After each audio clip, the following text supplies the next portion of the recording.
The Jack Benny Program with Jack's special guest, Milton Berle.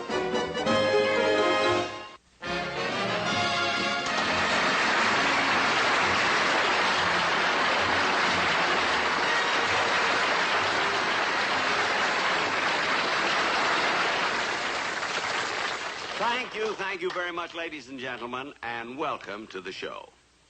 Now, the reason I brought out these two violins is I want to clear up something once and for all.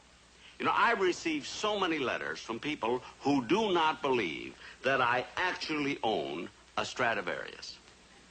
That they don't believe that I would pay $30,000 for a violin. But I think this will explain why I did. Now, this is the ordinary, inexpensive violin that I use just on my television shows. And this is the $30,000 Stradivarius that I use in my concerts. And I'm going to show you why this is worth every dollar that I paid for it. Now, first, listen to this cheap one. This is a cheap one. Just listen to it.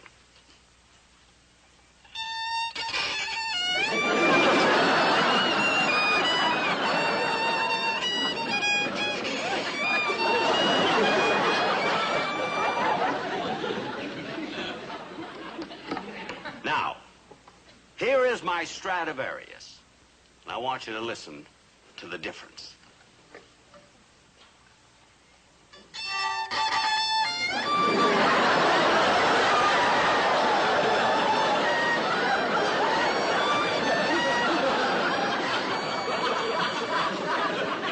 You see, there's no substitute for quality. Now, would someone take these violins off, please? Stay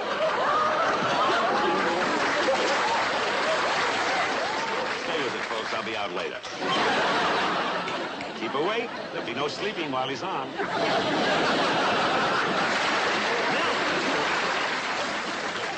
Come back here. What do you want? Look, Milton, why would you come out here now before you're supposed to? You're getting so... Why would you... What are you kidding? You asked for somebody to help you, so I brought the violins. I took them off. Help me? Yeah. You came out here because you can't stand other people getting laughs. That's not true. It hurts, but I can stand it. Never mind. Just get off the stage and come back when you're introduced. Jack, I was only doing a bit. I asked... Will you please get off? I was clowning around, Jack. I don't care if you were clowning. Get off until you're introduced. Now get off and Stop stay off. shouting, Jack. Stay off. Stay off. All right, I will. She's just mad because I'm also a dramatic actor.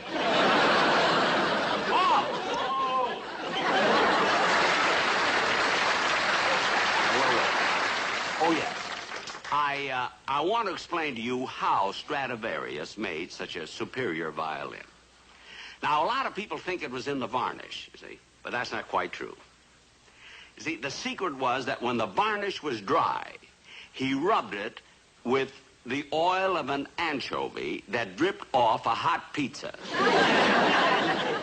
As a matter of fact, that's really how the custom started of holding a violin with a napkin under your chin.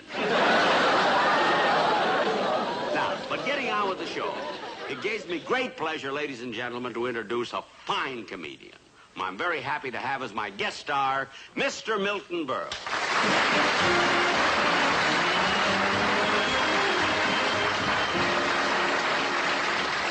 Milton, real nice having you on my show. Don't touch me. Milton. Mr. Berle. Mr. Television. Yes?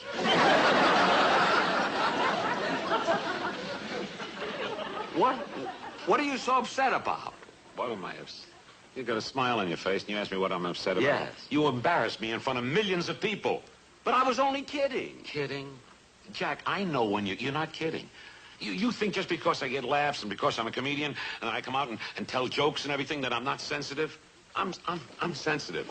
I mean, that's true. I am. Do you think I like to walk down the street and hear people say, "There goes Milton Berle, that uncouth loudmouth"? But who says that? I hear it every day. My wife is the biggest offender. She says he's got such a big mouth. Milton. Milton, you're crying. Anchovies? Look, do me a favor, will you? What's that? And get ready for the sketch that we're going to do. Now, when you leave, Milton, don't do that crazy walk of yours that you always do. You know that thing of... Don't do that. I won't do that, Jack. I mean, walk like I do. What is it? I said walk like I do. Walk like you do? Yeah. I'll do it, Jack. I may get arrested, but I'll do it.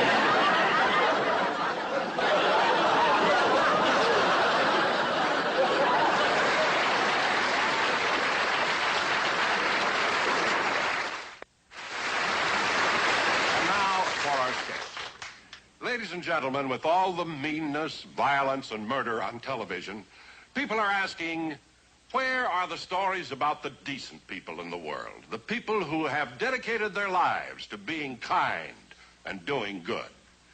Well, our play tonight concerns just such a person, a truly fine gentleman.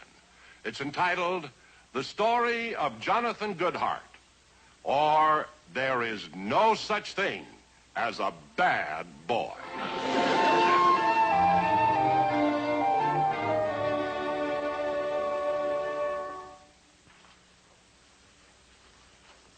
Would you care for some more coffee, madame? No, thank you. Mr. Goodhart? No, thanks. And that was a wonderful dinner tonight. Oh, well, I'm so glad you enjoyed it. And thank you for the raise. Another raise? Why, that's the third time you've raised his salary. Well, what's wrong with that? We only hired him yesterday. Well, you know how I love to make people happy. Oh, Jonathan. Jonathan, I'm so proud to be your wife. You know, darling, if they had a contest for goodness, you would be first, Santa Claus would be second, and Albert Schweitzer would be third. Well, I wouldn't say that, darling. Schweitzer could be second, and Santa Claus could be third.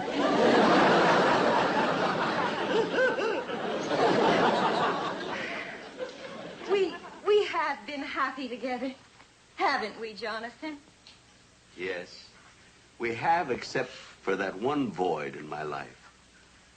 If I only had a son. But, darling, I thought that you were so happy with Rover. I was. But somehow, it didn't work out when I took him into the business. J.W. Goodhart and dog. Darling, if you want a son that badly, tomorrow we'll go to the orphanage and we'll adopt one. Oh, sweetheart, you've made me so happy.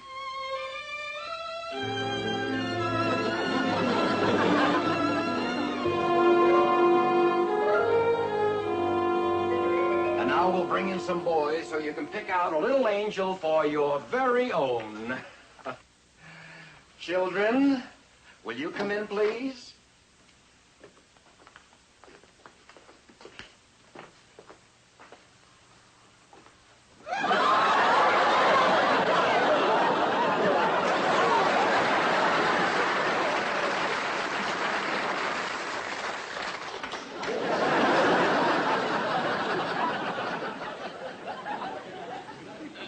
Say, he's a big one.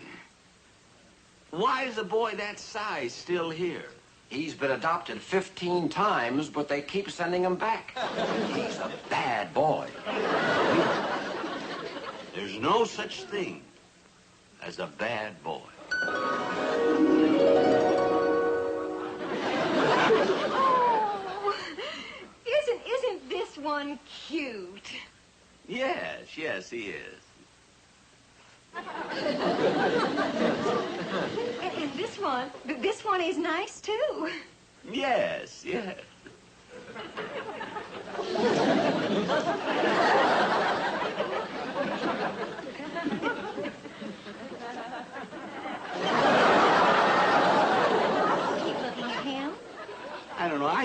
I feel sorry for him.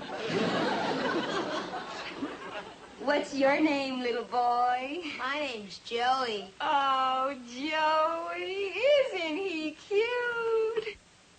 He's a lush, a real wino.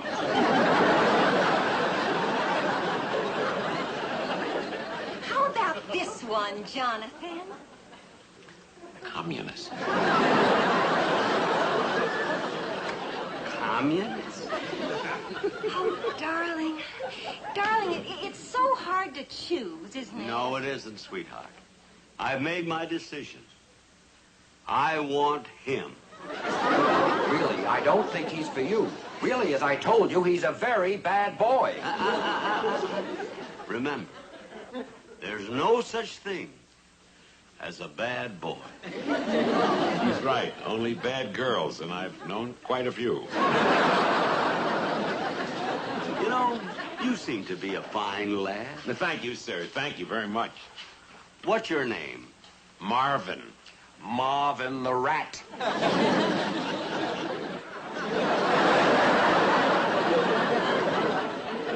I'm telling you, sir, he's a very bad boy. Please. I told you. There's no such thing as a bad boy.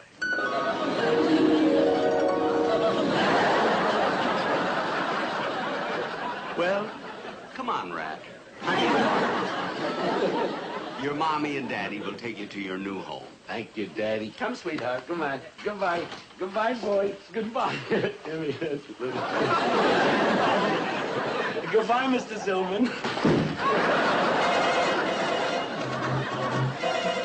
Your new home, darling. Now come right in. There, here we are, Marvin. Oh, gee, this is a nice place. I'm going to be so happy here.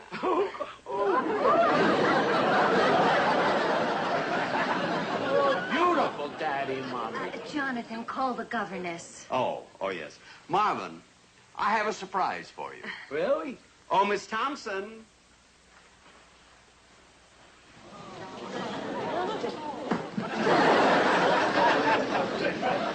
Hey, Daddy, you brought me my first toy. That's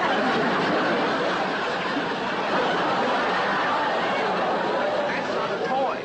That's your governess. Your governess. Your governess. I'm sorry, Daddy. I'm very sorry. Now, we'll go and get your room ready. Come along, dear.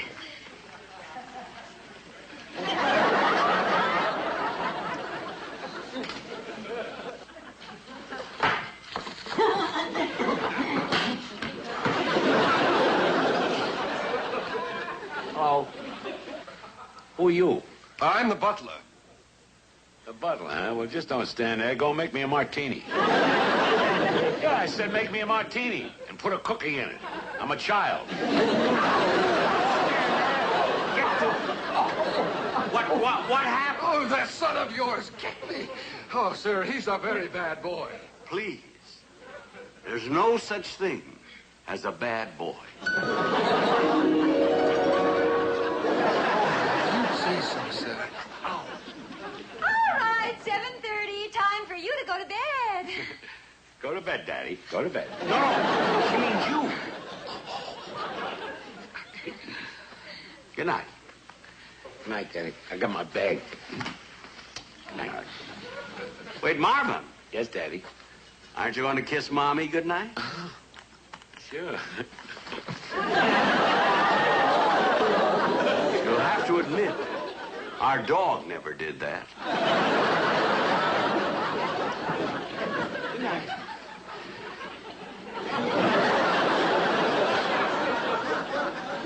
Jonathan, I know how fond you are of Marvin, but there's something that I think you ought to know. What's that, dear? Well, when I went to hang up his coat, this fell out.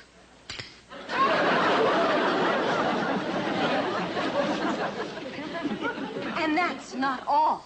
I also found a gun, a blackjack, and brass knuckles. Very upsetting to me. Imagine having a wife who goes through someone else's pockets. Darling, you're missing the whole point. How about all those terrible things that he has? Dear, put aside your suspicions. And always remember, there's no such thing as a bad boy.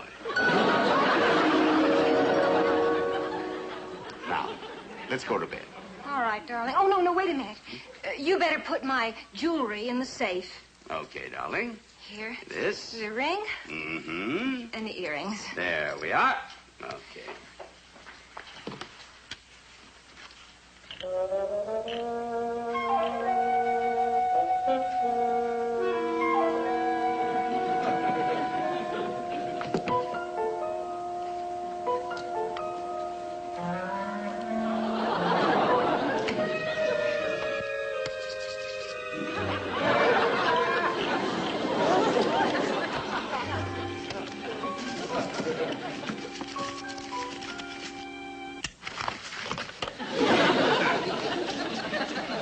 Well, Oh, Daddy. Hello, Mommy. Where's the chicken leg? Chicken leg. This is the refrigerator, isn't it? the refrigerator. Well, you see, at the orphanage, they always used to lock up the food. You see, darling, I knew he'd have an explanation. Son, this isn't the refrigerator. No, Daddy? This is a safe where Mommy keeps all her jewelry and Daddy keeps all his money. And someday, this money will all belong to you. You mean, Daddy, if something happens to you, excuse the tear in my eye, but if something happens to you, I'll get all the money? That's right. Daddy made a new will today. A new will? He put you in and took the dog out. Yeah. Well, good night, Daddy. I gotta go back to my room and plan. I mean, sleep. Good night, Daddy. Good night, Mommy.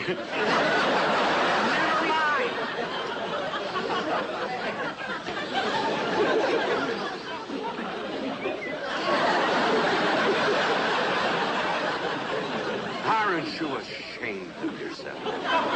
You thought he was robbing the safe. If I told you once, I told you 1,000 times. There's no such thing as a bad boy.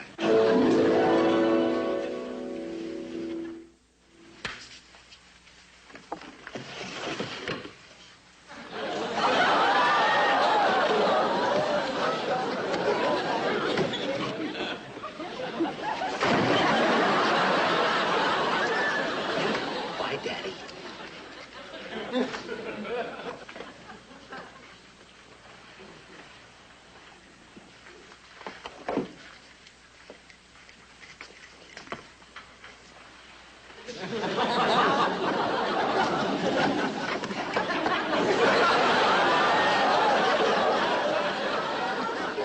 What are you doing?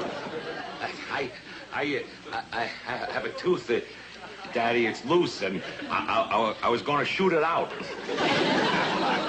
I'm glad you told me, because for a minute I thought you were... Daddy, come over to the window and look at the parade, Daddy. Look at the parade. Just look out the window. Look at the parade. Parade? Yeah. There's no parade. Oh, it probably turned the corner. Why don't you open the window, put your head out, and look around the corner? Go ahead, Daddy.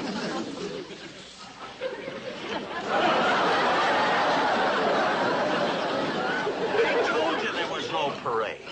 Oh, boy. Am I disappointed. Come over here and sit in the chair, huh?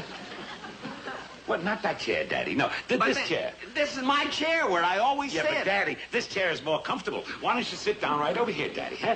Fine. But why? Why do you want me to sit in this chair? Well, you see, the reason... Oh, sir, this is such a beautiful turkey that before I dress it and put it into the oven, I'd like to know exactly how you want it prepared. I'm asking early because a bird of this size will take 5 or 6 hours to roast. Well, I wanted to be stuffed with sage dressing. Yes, see, sage dressing. and some nice mashed potatoes and thick giblet Oh, gravy. just a moment, sir. I know how particular you are. I'd better write this down.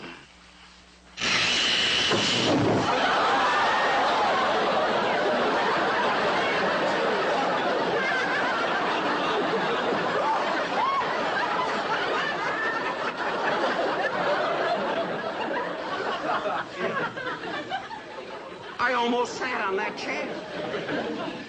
Daddy, make a wish. Never mind that.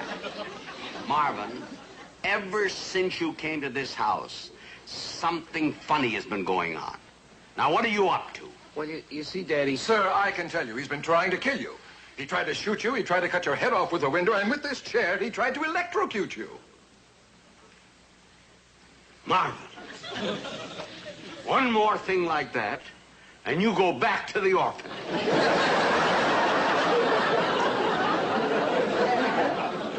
Get out of here, you dirty stooge.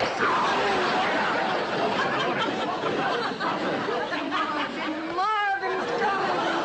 Oh, you finally got rid of that old... Oh, he shrunk, didn't he?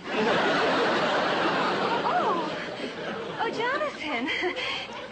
You're not dead. You're alive.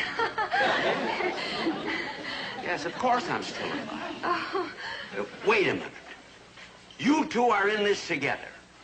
You've both been planning to murder me. Oh, all right. So you finally know. I got so sick and tired of your being so good. Ah. Let's stop fooling around. Now,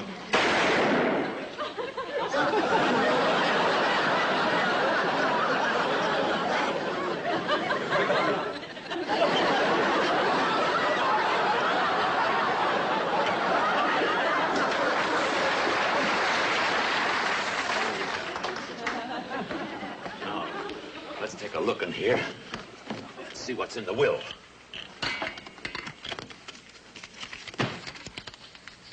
See what it says here.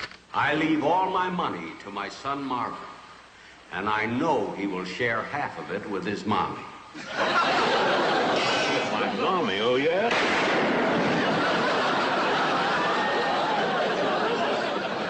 I do this in my right mind because I am truly convinced there's no such thing as a bad boy.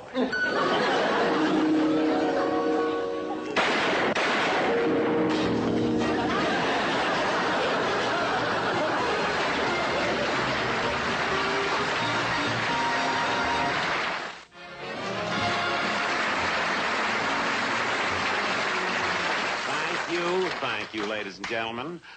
I hope that you've enjoyed the show tonight. I'll be back again next week. That's right, I'll be back. Because during that last scene, the gun that I used had real bullets in it. Well, I've got news for you. Jack. I'm still alive. Now, I knew you'd play that kind of a trick with real bullets, so I wore a bulletproof vest. So, ladies and gentlemen, tune in next week because I will be back. Yeah, and I know you're going to enjoy him because I've always said there's no such thing as a bad comedian. Good night, folks. I'll be seeing you soon.